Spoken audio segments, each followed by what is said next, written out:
Nos dias que se seguiram, no pouco tempo livre que tinha, aproveitei para visitar o maior museu do mundo, o Smithsonian, que na verdade era um conjunto de 19 museus, 9 centros de pesquisa e mais de 140 museus afiliados ao redor do mundo. Ele ficava localizado no National Mall, bem no coração da América, entre o Capitólio e o Obelisco. Eu já estivera ali quando era bem pequeno, em uma excursão da escola. Não me lembrava mais de tudo o que vira. Quando estava para entrar no Museu de Arte, procurei pela bilheteria e, como não encontrava, perguntei ao segurança logo na entrada. Por favor, onde fica a bilheteria? O museu é de graça, senhor. De graça? Sim. Você é um cidadão americano? Sou. Você paga seus impostos? Pago. Então, o ingresso já está pago. Fiquei pensando que aquilo fazia sentido. Além do Museu de Arte, visitei o Museu Aeroespacial e o de História Americana. Depois caminhei pelos monumentos da Segunda Guerra, da Guerra da Coreia e do Vietnã. Cheguei ao fim do mall, próximo ao rio Potomac, onde encontrava-se o monumento a Lincoln. Subi a escadaria e vi a bela escultura de Lincoln sentada, esculpida em mármore. Dizem que se estivesse em pé, aquela estátua teria 8,5 metros de altura. O que me chamou a atenção foram as palavras gravadas na pedra ao fundo, o epitáfio. Neste templo, assim como no coração do povo pelo qual ele salvou a União, a memória de Abraham Lincoln está consagrada para sempre. Permaneci parado por algum tempo olhando para aquelas palavras. Aquela enorme construção era um monumento, mas ali era chamada de templo. E realmente tinha o formato de um templo. Um templo romano, com suas colunas de pedra e sua estátua no centro, consagrada para adoração. Naquele exato instante lembrei-me do livro que muitos meses atrás tínhamos debatido na casa de Sofia, O Símbolo Perdido, de Dan Brown, o qual contava a história do professor Robert Langdon em suas aventuras em Washington, D.C. No livro, o professor não vai ao monumento a Lincoln, mas ao Capitólio, onde precisa desvendar o significado da pintura de Washington no alto da abóbada da cúpula, para descobrir onde está um amigo sequestrado. A pintura é chamada de Apoteose de Washington, que quer dizer a deificação de Washington. Apo, em grego antigo, quer dizer tornar-se, e Theos quer dizer Deus. Tornar-se um Deus. Era isso que, de alguma forma, se acreditava e ensinava na sala. Por meio dos rituais, entendi que os seres humanos eram deuses em formação, espiritualmente imortais, que depois da morte física transcendiam a um plano superior onde seriam venerados pelos ainda fisicamente mortais. Era com esta mesma ideia que aquele monumento, diante dos meus olhos, havia sido erigido. Mostrar que Abraham Lincoln era um deus, assim como George Washington. Naquela noite, ao chegar de volta ao hotel, me entregaram um envelope na recepção. Era um lindo convite para uma festa de aniversário, a maior da qual já participei. Quem estava oferecendo a festa? O presidente dos Estados Unidos.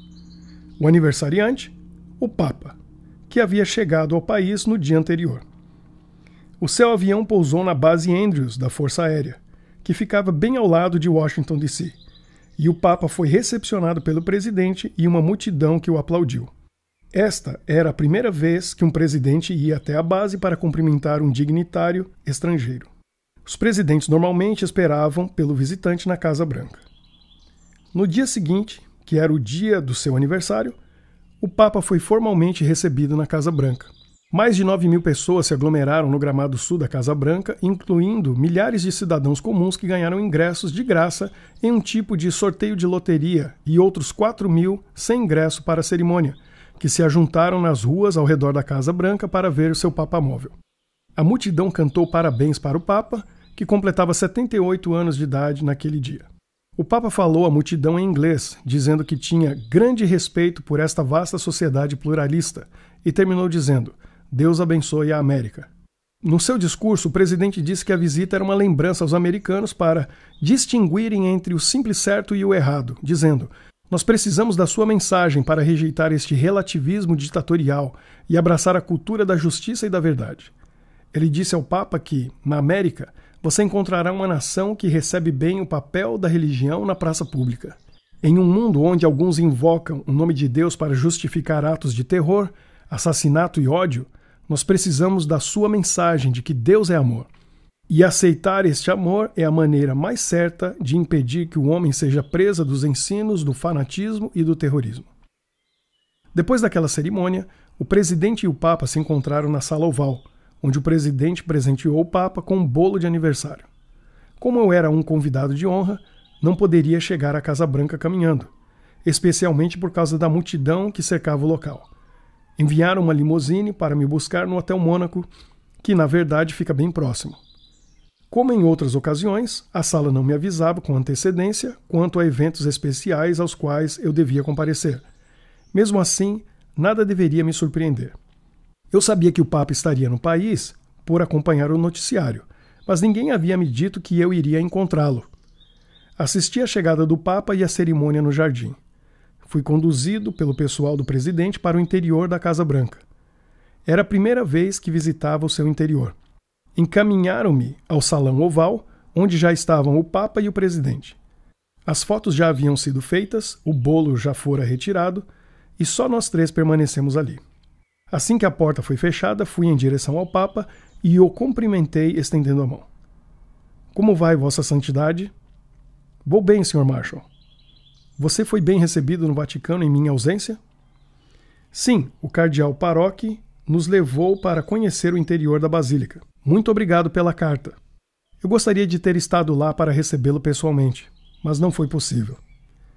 Em seguida, caminhei em direção ao presidente e lhe estendi a mão. Senhor presidente, Marshall, obrigado por atender ao nosso convite. Obrigado pela honra. Assentamo-nos, o presidente ao meu lado e o Papa à nossa frente. Marshall, nós queremos parabenizar você pelo bom trabalho que tem feito junto à sua sociedade. Temos acompanhado com atenção cada passo que você tem dado e estamos muito satisfeitos com o seu progresso. Sabemos que em breve você se tornará um conselheiro, fazendo parte do seleto grupo de nossa mais alta confiança, disse o presidente.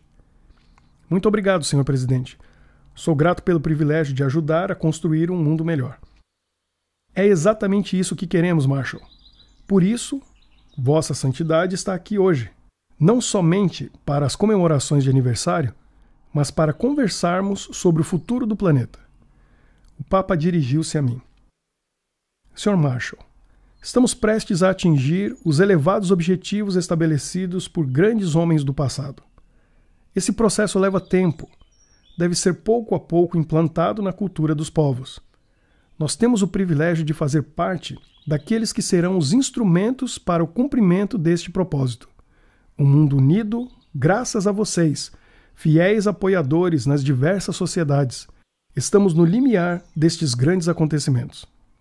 O presidente voltou a falar. Você sabe que os 10 blocos políticos mundiais estão sendo formados e em breve chegaremos ao nosso objetivo. A União Europeia funcionou muito bem, estabelecendo um modelo para os demais blocos que estão em formação. Queremos agradecer pelo bom trabalho que a Sala vem fazendo ao longo do tempo, especialmente nos últimos anos, quando esse processo tem se intensificado. Leve aos seus líderes o nosso mais profundo agradecimento e nossa grande apreciação por sua obra realizada. Depois de nossa conversa, o presidente e o Papa continuaram conversando por 45 minutos a sós. Em seguida, o Papa foi até a Basílica do Santuário Nacional da Imaculada Concepção, onde ele falou aos bispos americanos.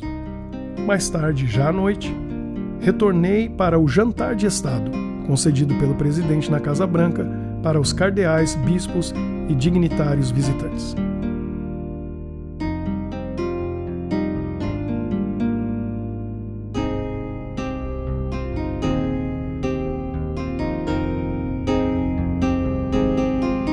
Qualquer semelhança com a realidade pode não ser mera coincidência.